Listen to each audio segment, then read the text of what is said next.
So pull out your Bibles, and we are, as you have heard this morning, is all about a heart of worship. And I mentioned Bethany, but Bethany is unique in that there are 4 specific encounters that we're going to look at that took place in the town of Bethany. The one that we just sang about, one thing is needed when Jesus received Mary at his feet.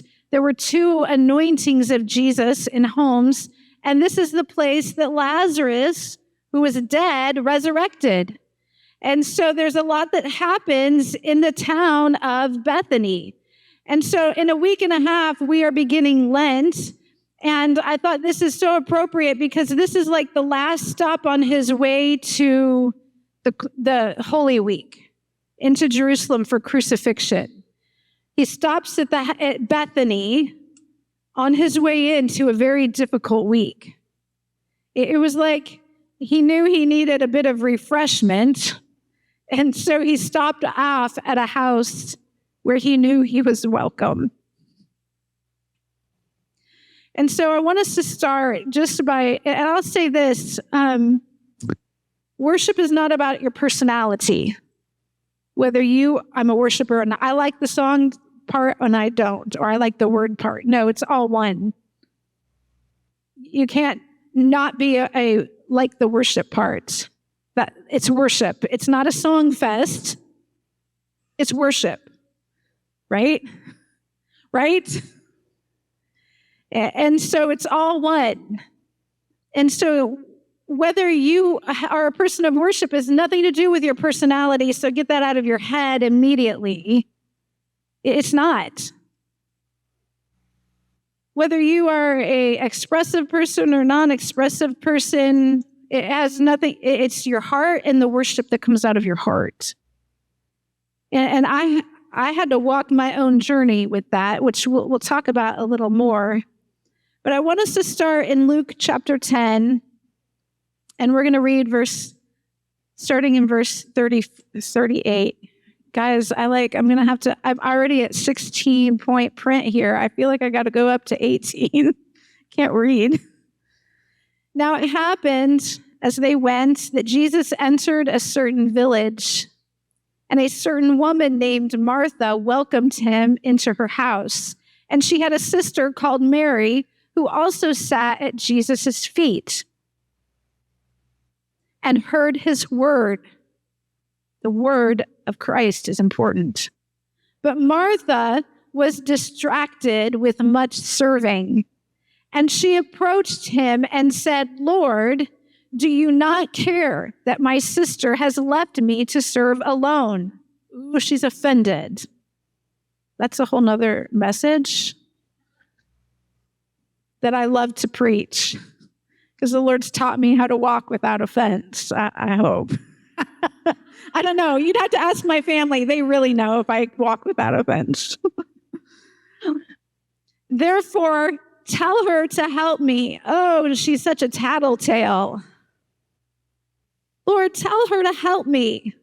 And Jesus answered and said, "Martha, Martha, you are worried and troubled about many things." That's what my husband likes to say to me. You just need to relax. I just need to get him a t-shirt that says that. He says that to me a lot. You just need to relax. And I'm like, well, you need to get up and get moving. See, we balance each other. So I'll be like Martha, "Lord, would you just stir him up to do this?" I just got on Martha about being a tattletale, and there I am. "One thing is needed," Jesus said, "and Mary has chosen that good part which will not be taken away from her." One thing is needed. He didn't then give a whole bunch of, but this is also good, and this is good, and this is good. He just blanket right there. One thing is needed. Mary has chosen. And that's the thing about the prayer that we sing, "Make me a Bethany." It is a prayer, but see, it's a cooperation because I have to make the choice to become a Bethany. I have to choose to become an excellent worshiper. he can't do that for me. He empowers me and he teaches me, but I make a choice. I want the one thing. I want to be a house of Bethany, a house. I love, as much as I am a Martha, I love the freedom that Christ gave in this passage when he established this woman has come into the group of men and sat there at the feet of Jesus, where women typically are not welcome. You've all heard me preach on that in a very loving, kind way, but it's a truth. Jesus was inviting this, allowing this woman to come where women were not welcome. And when her sister is calling her to do the womanly work, Jesus said, no. No. She's chosen to sit here at my feet and partake of what Darren preached last week on the bread. In that moment, Mary was feasting on the bread. If you haven't listened, if you haven't been here in the last couple of weeks, I would encourage you. I feel like the sermons the Lord's been giving to us, the words, are foundational for what he wants to do this year. So if you've missed services, I would encourage you to get online and listen to what God has been speaking to us, because there's something unique that's happening, and you may not be sensing it yet, but it's happening. And so these have been foundational. And all of what God calls us to do, if we get this wrong, the one thing, we get it all wrong. The first commandment, love the Lord your God. Worship him. If we don't get the one thing right, we don't get it right. And so today I want to talk about the heart of worship. I'm going to give you 6 truths about the heart of worship. Okay, so if you're taking notes, here we go. I didn't give you a paper this week. You got to bring your own notebooks. We're going to look at, so we're just going to sit in the town of Bethany for a little bit, okay? I read you the one encounter of Mary and Martha. That happened because Mary and Martha lived in the town of Bethany. Okay, we're going to look at a couple of more accounts of things that took place in the town of Bethany. And so in John chapter 12, I want you to read verses 1 through 8. And so you see that this is the final stop, because this is 6 days before the Passover. This is right before we move into Holy Week, and the Lamb is about to make his way to the cross. And so 6 days before the Passover, Jesus came to Bethany, where Lazarus was, who had been dead, whom he had raised from the dead, which we're going to look at later. There they made him a supper, and Martha served, but Lazarus was one of those who sat at the table with him. Then Mary took a pound of very costly oil of spikenard and anointed the feet of Jesus and wiped his feet with her hair. And the house was filled with the fragrance of the oil. That's what worship does. It is an incense.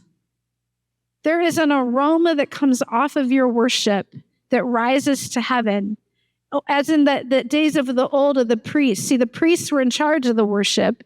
And as they offered sacrifices, what went up to heaven? The aroma of the sacrifice. There's an aroma that comes from your worship that goes to heaven. And you know when you step into a place where worship is happening, there is an aroma. And so here this aroma fills the house, but one of his disciples, Judas, we all know Judas Iscariot, Simon's son, who would betray Jesus. Why was this fragrant oil not sold for 300 denarii and given to the poor? Oh, doesn't that sound good? I'm going to give to the poor. This, he said, not that he cared about the poor, but because he was a thief and had the money box. And he used to take what was put into it. Jesus made him the treasurer of the disciples, and he knew Judas. Isn't that interesting? And Jesus said, "Let her alone. She has kept this for the day of my burial. For the poor you will have with you always, but me you do not always have." This is the other thing about worship, is that it doesn't just have an aroma, but there is prophetic worship even. That is, King David engaged in a lot of prophetic. His worship was prophetic of the new covenant.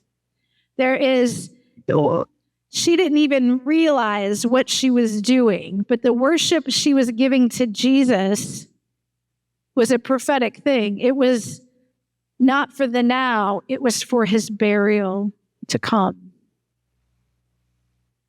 You don't know what your worship is doing. You don't know what your worship is doing. What happens in the spirit realm through your worship. This happened again just a few days later in Matthew 26, verse 6. And Jesus was in Bethany. This time he's not at the home of Lazarus. He is at the home of Simon the leper. And a woman came and had an alabaster flask of costly fragrant oil and poured it on his head as he sat at the table. But when his disciples saw it, they were indignant. Why this waste? Why not give to the poor? And Jesus, he says, why do you trouble this woman? Why don't you just let her worship? Why are you troubling her? I love that response that Jesus has. For she has done a good work for me. Wherever this gospel is preached, she will be remembered. The place and what is happening in Bethany is that there are encounters that are happening because these are people that have learned to worship Jesus. They've learned to sit at his feet. And the first truth about the heart of worship is that it costs something. It costs something. Let me give you a little example. Some of you I have told this to. But, Darren sometimes he'll bring me odds and ends. He used to bring me coffees before I owned a coffee shop. But a few times, in his wondrous expression of love and affection, he's brought me flowers. I'll say, "Oh, where did those flowers come from?" "The funeral I did today." I said, "Those for sure do not count. Funeral flowers do not count, and they cost you nothing." Did I receive that gift of affection from him? No, I did not. I enjoyed the flowers for the flowers' sake, but it was not an act of affection and love that I received from him. It was a great big eye roll. Only you would bring funeral flowers to your wife. That cost him nothing, and so it did nothing for me. This is the truth. It costs something to have a heart of worship. You are reading things into that, Stephen, that you shouldn't be. Now everybody's uncomfortable right now.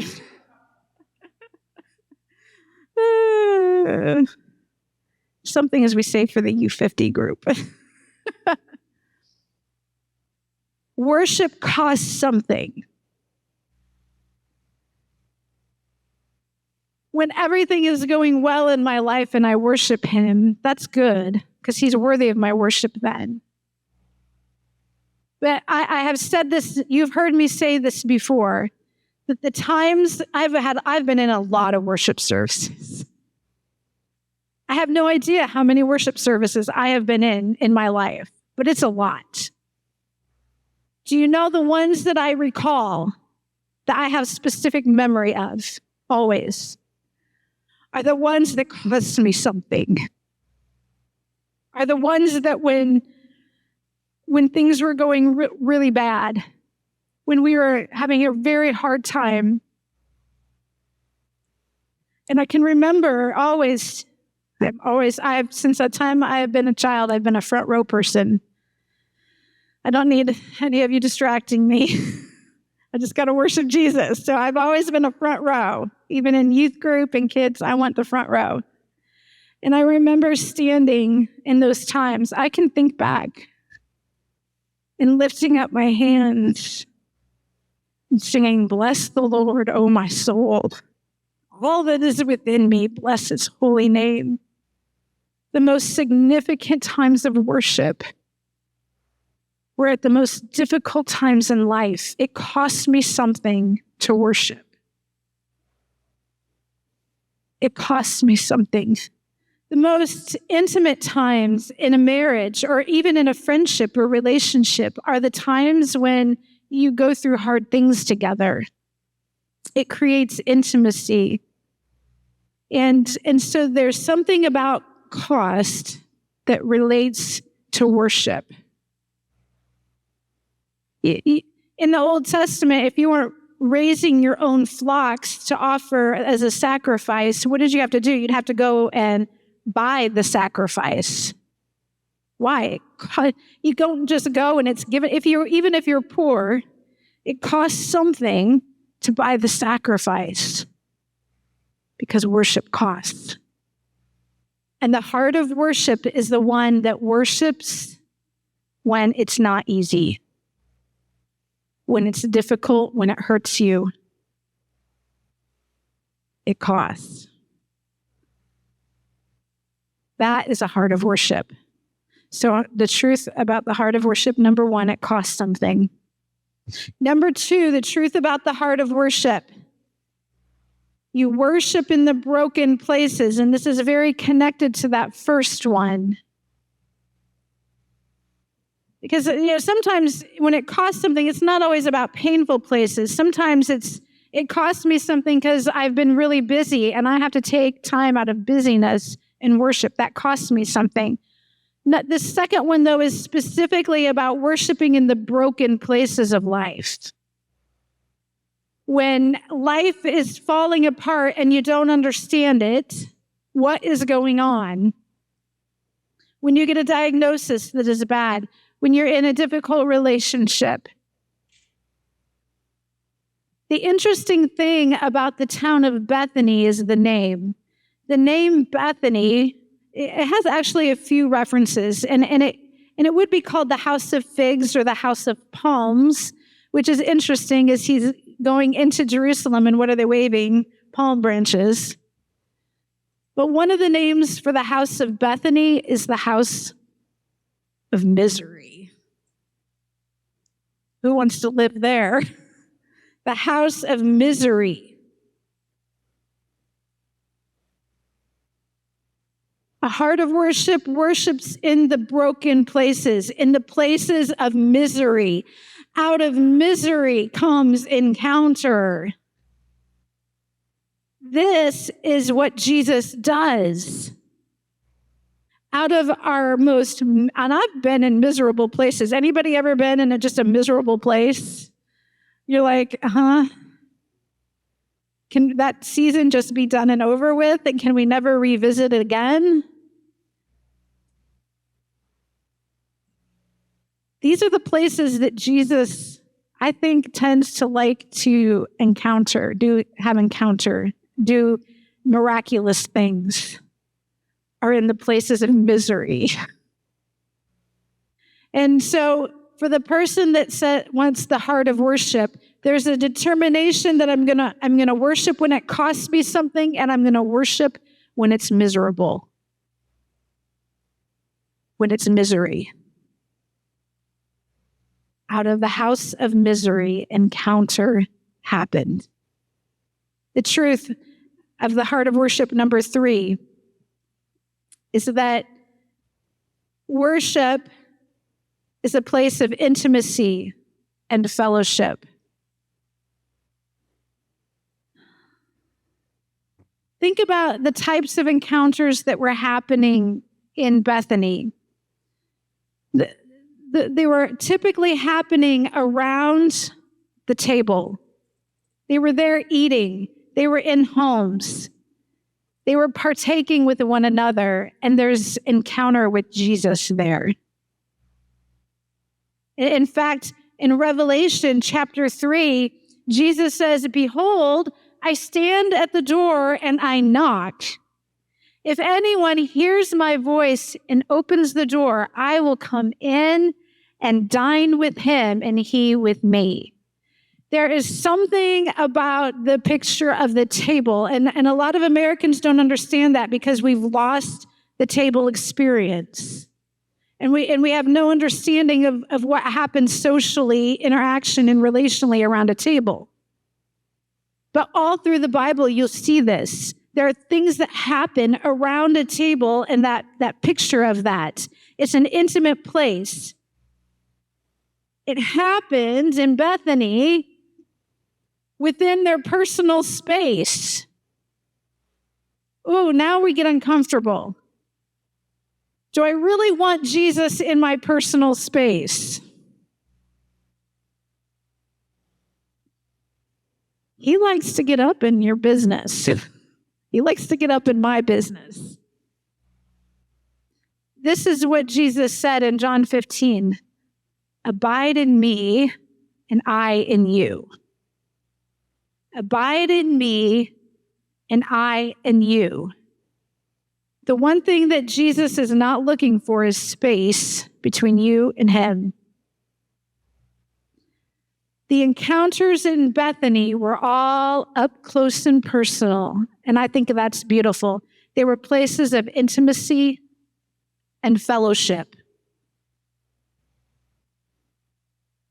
They were miraculous encounters, so they were up close and personal, and they were miraculous encounters. And so here's the account we referred to of Lazarus in Luke chapter 10. "Now a certain man was sick, Lazarus of Bethany, the town of Mary and her sister Martha, and it was that Mary who anointed the Lord with fragrant oil and wiped his feet with her hair, whose brother Lazarus was sick.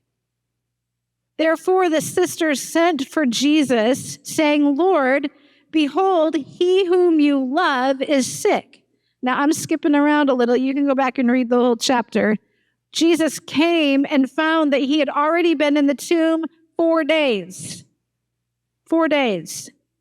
Decay had begun. And he cried out. So sorry, I skipped a verse. Verse 32. Mary came where Jesus was and saw him. And Mary just had this habit, and I think it's a really great habit. She fell down at his feet. This seems to be Mary's favorite place, is at the feet of Jesus.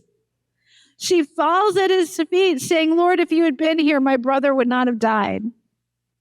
And then it goes on, you can read some more, but then we get to verse 43, and Jesus then begins to call to Lazarus. And if you really want to hear the story in a cool way, you can look up Carmen, who did a song on this. You know, the greatest songwriter for skits that there ever was. Youth groups are not the same. But he begins to cry, "Lazarus." Can you all hear? "Lazarus, come forth." I know all the kids are like, "What are you talking about?" We tried to play Carmen for our kids, and I think they just like, "What is this?" There's nothing like, though, Carmen's voice calling out to Lazarus. But Jesus cries with a loud voice, "Lazarus, come forth." Carmen needed multiple times of saying Lazarus. Jesus just needed once. And he who had died came out bound hand and foot with grave clothes, and his face was wrapped with a cloth. And Jesus said to them, "Loose him and let him go." I'd say these are the kind of encounters that are happening in the place of intimate worship and fellowship. We sang it today, come alive. Things come alive. Think of intimacy between a husband and a wife When there is intimacy, what happens? Life is birthed. Life is created. Where there is intimacy and fellowship and worship, miraculous things happen. Things come to life that were not before. Praise the Lord. And so Bethany has become this place of encounters and miracles. And Bethany was the place that established the one thing.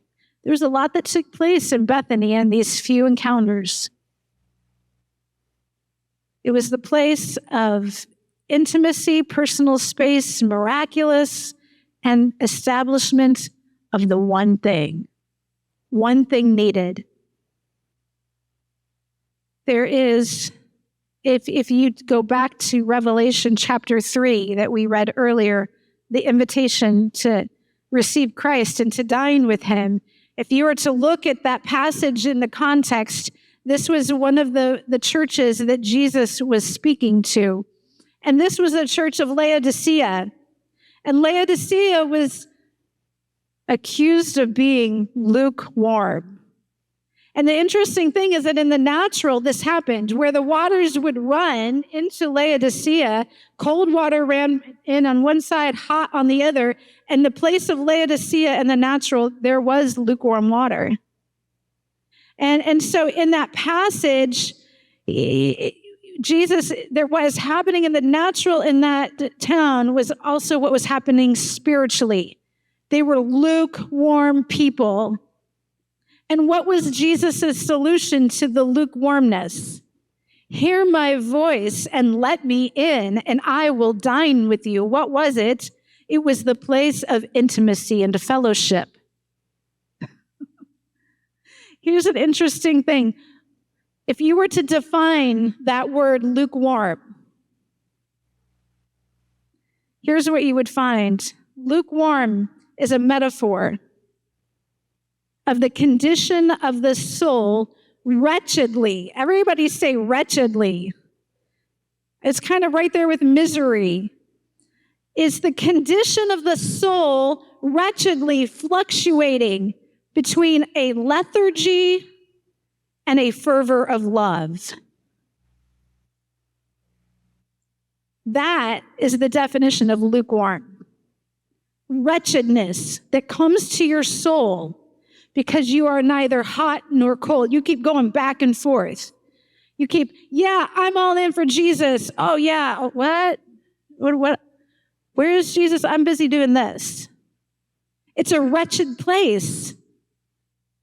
By definition, it is the place of Bethany before Christ comes and encounters the place of misery. It made me think of Anne of Green Gables. Anybody read Anne of Green Gables? Anne of Green Gables was an emotional young girl, and she lived either way up here or way down here. She's either higher than a kite or depressed as all get out. It's a wretched fluctuation. And it is not the place for the heart of a worshiper. We're not governed by our emotions. We're not governed by our feelings. I'm not fluctuating here or there. I maintain my fervor for the Lord by worshiping him in the place of good times and in the place of misery. I've said, I'm over here. My fervor, I stay in fervor with the Lord. The one thing. The lukewarm person is the person that has not embraced one thing is needed in my life. To sit at the feet of Jesus. Truth number 4. I got to move along here. So I hope you're writing it. Truth about the heart of worship number 4 is recognition of visitation. Oh my goodness, this one got me going. I don't know, you'll probably be like, oh. I found this fascinating. Recognition of visitation. And what brought me to thinking about this was the situation of Lot. If you haven't read the account, you can go back in Genesis 19. But Lot is a relative of, is a nephew of Abraham. And he had gone his own way and ended up in the city of Sodom, where there is much sin taking place.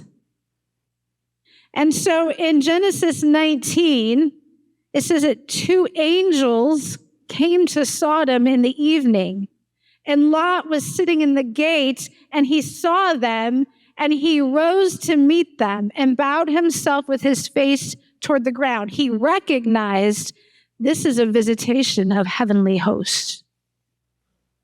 And he says, come into my home and spend the night. Wash your feet, and then the next day you can go on your way. He insisted, I'm really summarizing here. He insisted strongly because they were gonna, no. He said, no, come in. And they entered his house. He made a feast for them. He baked unleavened bread and they ate. In the morning, the angels urged Lot to hurry, saying, arise, take your wife and your 2 daughters, lest they be consumed in the punishment of this city. The Lord was going to demolish the city because the men and women refused to repent and turn to the Lord. Sin was abounding. And while he lingered, so he was lingering. He was not quick to, okay, let's get out of here. Like you might think that they might do. And so finally, the angels take his hand and pull him and say, let's go. We got to go.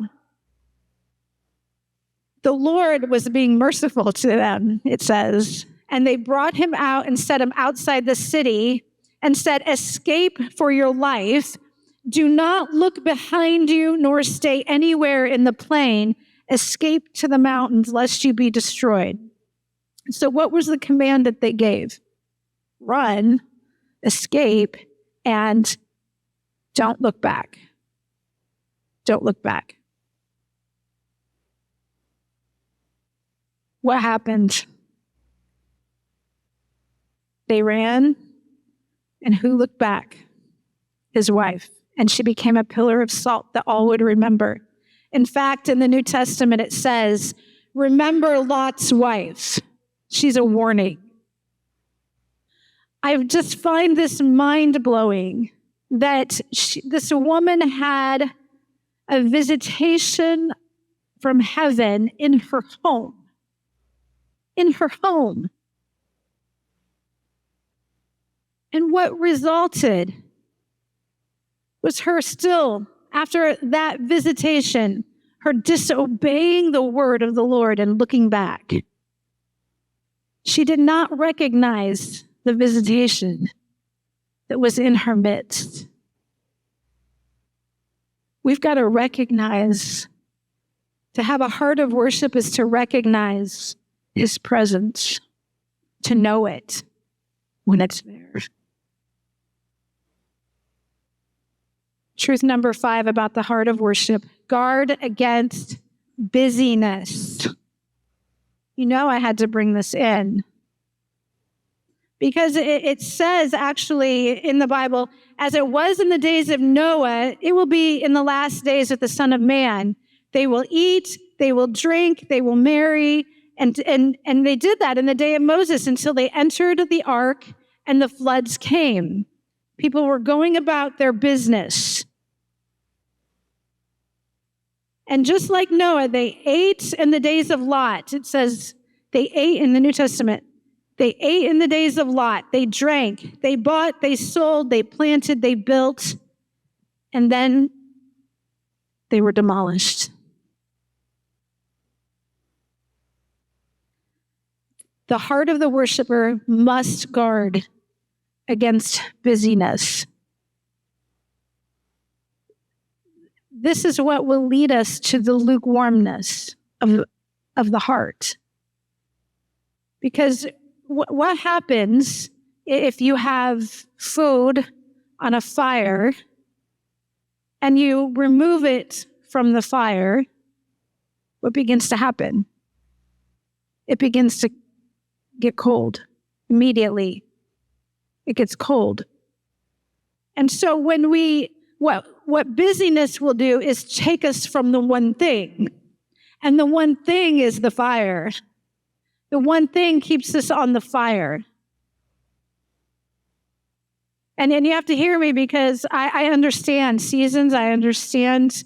Darren stopped by Dennis and Linda's at one point months ago in the middle of the day. And he said it was obvious that Linda had been in the Word and praying, and he had interrupted that. And you're like, that's wonderful. But the Doolin family back there can't do that, right? There are seasons. And sometimes seasons are busier than others. And I'm not saying anything is wrong with taking care of the business we've got to take care of. What I'm saying is in the midst of that, you've got to keep the one thing. You've heard me refer to Brother Lawrence. Everybody should read Brother Lawrence, The Practice of His Presence.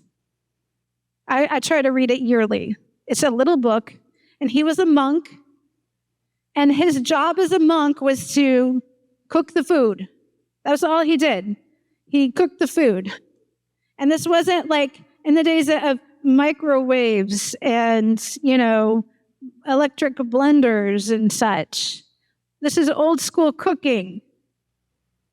And so Brother Lawrence, what he teaches is how do you experience the presence of God in the mundane of life? And he says this, think often on God by day, by night, in your business, and even in your diversions. He is always near you and with you. Leave him not alone. I get there are busy times. I get it. I've lived that life. I raised 4. I get that. And nowadays, retired grandparents are just as busy because they're helping the younger families raise their kids, which is wonderful in that we are building community in our very independent society. I think that is just beautiful. If Jeremy and Sarah would just move closer, I would help take care of my grandkids. But they chose to live far away. I'm not offended or anything. What is Brother Lawrence trying to teach, though? In your business and in your pleasure, your heart is turned toward him.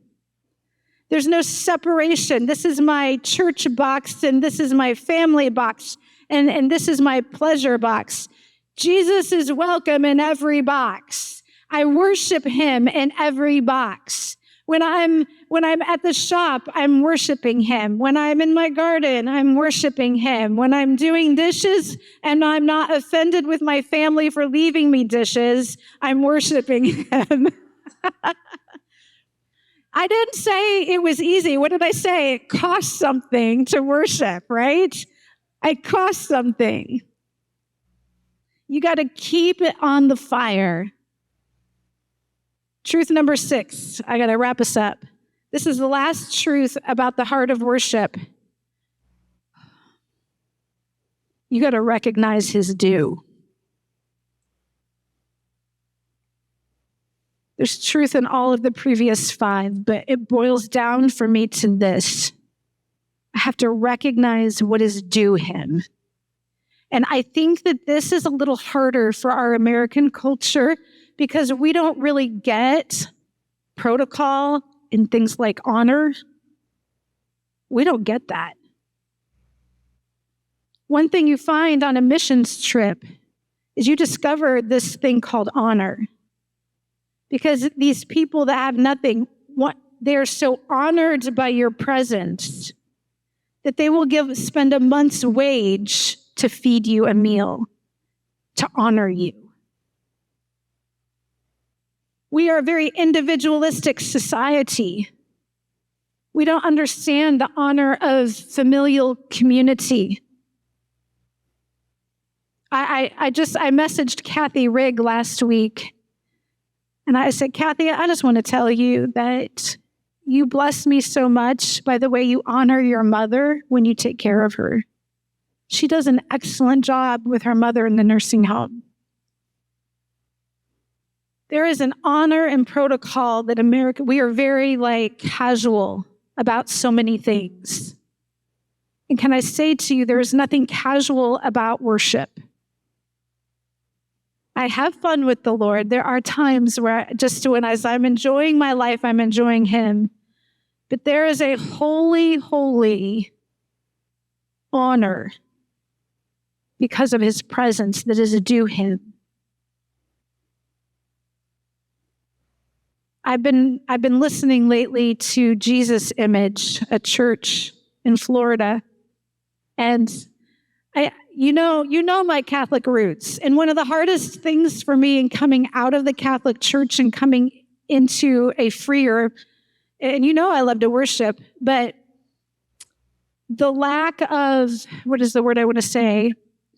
There's a protocol when you go to worship in Mass that you follow. There is, because we're coming into a place where we're worshiping his presence, there is a sanctity to that. And I had a hard time. That was one thing I was a teenager and having a hard time coming out of that into our casualness sometimes. Because his presence, he is so holy. What are they singing around the altar? Holy, holy is the Lamb. Holy, holy, holy is the Lamb. And sometimes we like to sing repetitive songs. And that's because we're sheep and we're not very intelligent sometimes. And it takes a lot of repetition to get things into us. But what are they doing? They're just singing holy, holy, holy. When the holiness of Christ is revealed, what can you do but sing holy, holy, holy is the Lamb. He is due our worship. This is where I say it's not about your personality. And there are some people that are natural lovers. And I get that. Some people, it just comes easy because you are by nature a lover. That is not me. I am not by nature a lover. I'm not an overly affectionate, expressive person. I'm not. It's the thing that I would say one of my biggest drawbacks as a mother. I'll do anything for them. But I'm not a natural lover, ooey gooey kind of a lover. And so for some of us, we have to work. Some of you are like, the bride of Christ? I'm the bride of Christ? What are you talking about? Some of us, it's harder to engage in that intimacy. But it's never, ever, ever about my person. I remember the first time I had danced before the Lord. And I remember I was against the wall, and I remember doing this kind of thing. And I was on the very tip of my toes, and they really wanted to come off the floor. But I was having a hard time breaking through that. It wasn't natural for me. I will serve the Lord wholeheartedly and do what he asks me to do. But to become a lover of Christ, I had to learn at the feet of Jesus. I would be the Martha, right? And so I love to talk about worship because I feel like I come with that perspective. You can look at the worship team and think, oh, they're natural at that. That's just I'm not like that. Listen, the worship that is due Christ comes from every child of his. It is due him. It has nothing to do with my inclination. The truth about the heart of worship.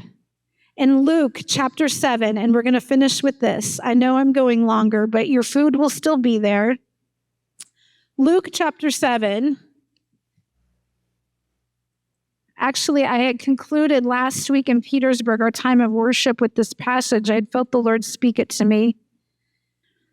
And this did not happen in Bethany. This is another account of a woman coming to Jesus in a home. It's different from the others. This was a woman that had a reputation as being a sinful woman. And so in verse 36, one of the Pharisees, okay, now remember the Pharisees were the religious leaders.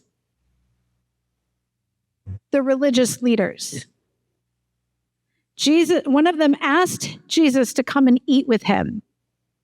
And so he went to the Pharisee's house and sat down to eat.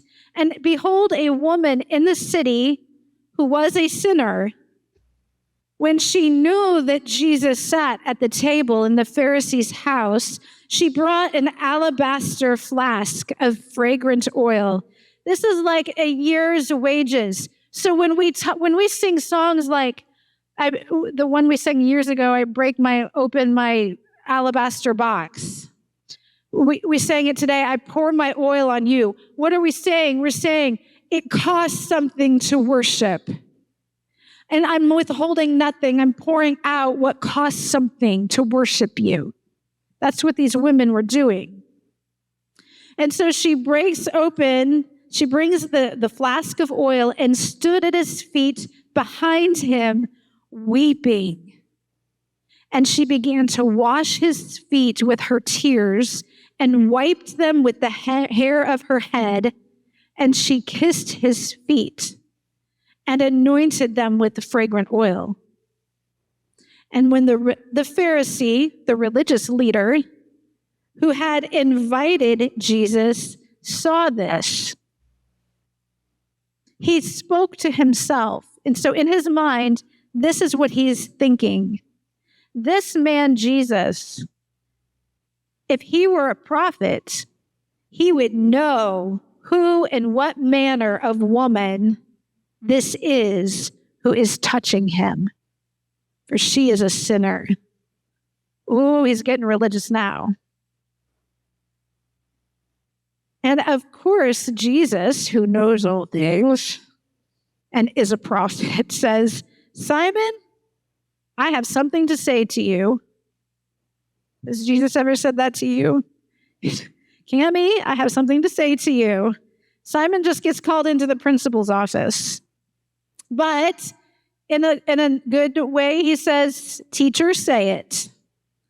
There was a certain creditor who had two debtors. One owed 500 denarii, the other 50, and when they had nothing with which to repay, he forgave the debt. Tell me, which of them love him more? And Simon said, I suppose the one who forgave more debt. And Jesus said, you have rightly judged. And he turned to the woman and he said to Simon, do you see this woman?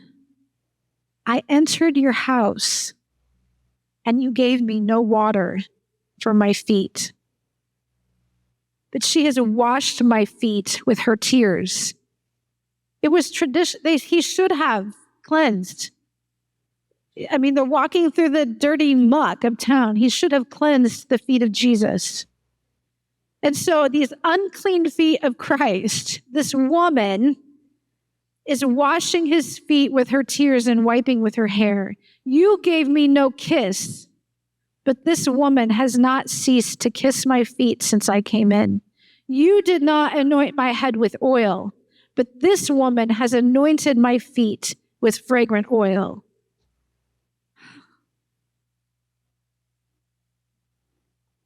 He comes into the home and the Pharisee does not give him what is due, the protocol, the honor that is due him. He does not receive from this religious leader. He receives it from this woman. And he says then, her sins, which are many, are forgiven, for she loved much. But to whom little is forgiven, the same loves little. As I was reading that, my heart was saying, Lord, when you come into the place, when your presence comes, may we not offer him what is his due.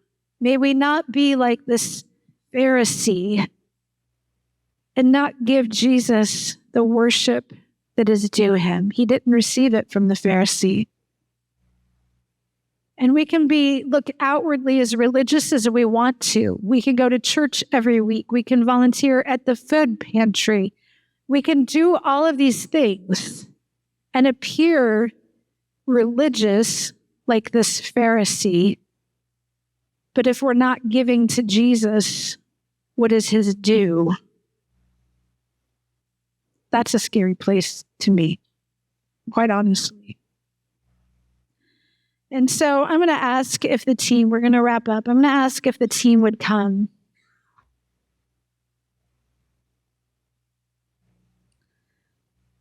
One more thing that Brother Lawrence said is, I cannot imagine how religious persons can live satisfied without the practice of the presence of God. For my part, I keep myself retired with him in the depth of the center of my soul as much as I can. And while I am so with him, I fear nothing, but the least turning from him is insupportable.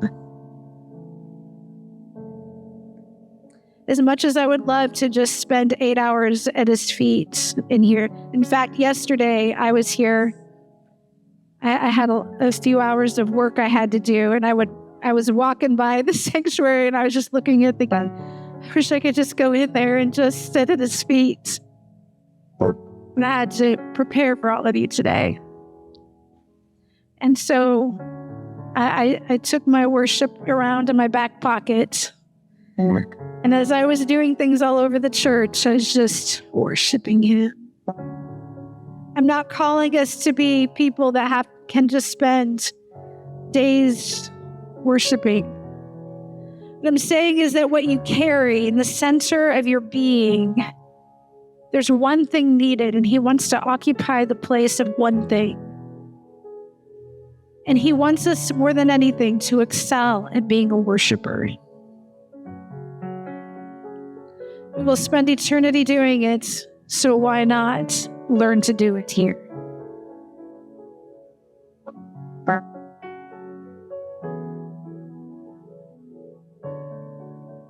The truth is that the gospel is all about relationship with Jesus, restoring relationship. And worship is the way we engage with him. And so my prayer for us this year, both personally and as a corporate body of Christ, is that we would become the most excellent worshipers, able to push things aside to engage with the one thing, to sit at his feet. To sit at his feet. It's a beautiful place of freedom. There's no expectations. Mary didn't have to sit there coming up with a plan to get all the work done. It just didn't matter anymore. She was just at his feet. Who cares? There's a beautiful place of freedom at his feet. And so few people will stay there long enough to discover that. And so this morning as we close, I'm going to ask if we'll just all stand. I was telling you about Jesus' image because I love every once in a while when I'm listening, and it's a church packed full of people, and he'll stop and he'll be preaching and he'll say, can we all stop movement? Can we all just be still and no more distractions? Sure. Do you know I will cease drinking coffee like an hour and a half before church so that I don't have to leave service? Because if I don't, I'll have to go to the bathroom.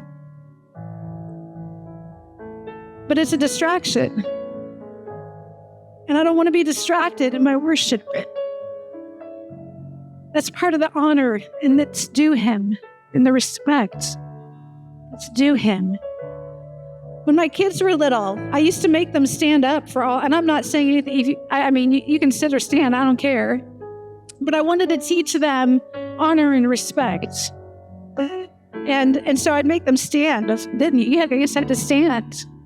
They're all in praise and worship.